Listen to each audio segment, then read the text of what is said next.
demain, ce gamin-là, ce sera le meilleur du monde. Merci, papa. Et t'es devenu le plus beau de tes merveilles. Avec Alex Trudel, laissez-vous surprendre. Yacht ce matin.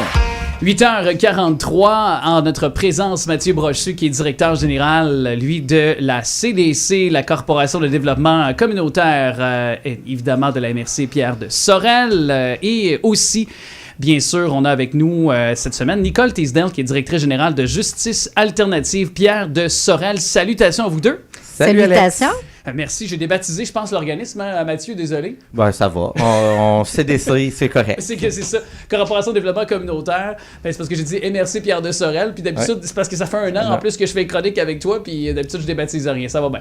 Hey, mais ce matin, on a de la visite en studio, on va le dire tout de suite. Tu comprends la réalité, toi, Mathieu? Totalement compréhensif. J'étais avec mes 2 enfants, conciliation travail-famille pendant les 3 jours de grève. On est solidaires de nos amis syndiqués qui se battent pour des services publics forts, donc on les appuie, puis on est solidaires, donc on est là. Puis on a aussi nos organismes communautaires qui sont là, la Colline des Grèves, les maisons de jeunes, tout ça.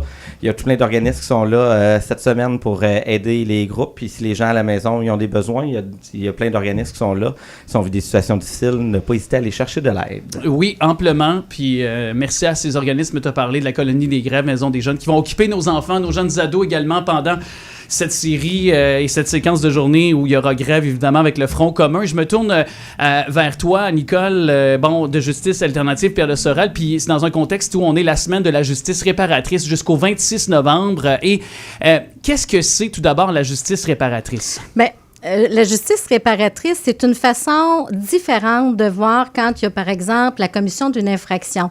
La justice traditionnelle, on le voit plus en termes de punition et de sanctionner la personne. La justice réparatrice, c'est comme prendre une autre lunette et de dire... Il y a eu un événement, il y a eu des torts qui ont été causés à une autre partie, une personne ou une corporation. Et ce qu'on va mettre de l'avant, c'est la réparation par la personne qui a commis le tort auprès de la personne ou l'entité qui en a été victime. Donc, ça peut être des jeunes, des adultes. Quand on regarde, ça peut être dans toute situation, là. Oui, tout à fait. En fait, c'est depuis 2020 seulement qu'il existe ce qu'on appelle le programme de mesures de rechange pour les adultes, alors que l'on offre dans la région. Mais depuis, je dirais, 1985, la justice réparatrice, elle s'offrait aux jeunes mineurs à travers tout le Québec. Des exemples peut-être de justice réparatrice là, qu'on pourrait voir? Alors, on pourrait penser, entre autres, à un processus de médiation entre la personne qui a contrevenu à la loi et sa victime. Bien sûr, je tiens à le dire, avec une préparation. On ne dit pas aux deux parties, maintenant, rencontrez-vous, parlez-vous. Il y a tout un accompagnement par des médiateurs. Ça peut se faire directement ou indirectement par l'entremise du médiateur qui va d'une partie à l'autre. Ça pourrait être aussi ce qu'on appelle des travaux communautaires. Donc, quand la victime ne demande pas réparation pour elle-même, mais qu'elle souhaite que la personne qui a contrevenu, qui lui a causé un tort, ait une réparation à faire symboliquement auprès de la communauté. Mathieu parlait des organismes communautaires. Alors, ça peut être d'aller donner de leur temps bénévolement pour réparer les torts causés. Et ça peut être aussi, puis le thème de la semaine, c'est au cœur de l'innovation, puis je trouve que c'est innovant.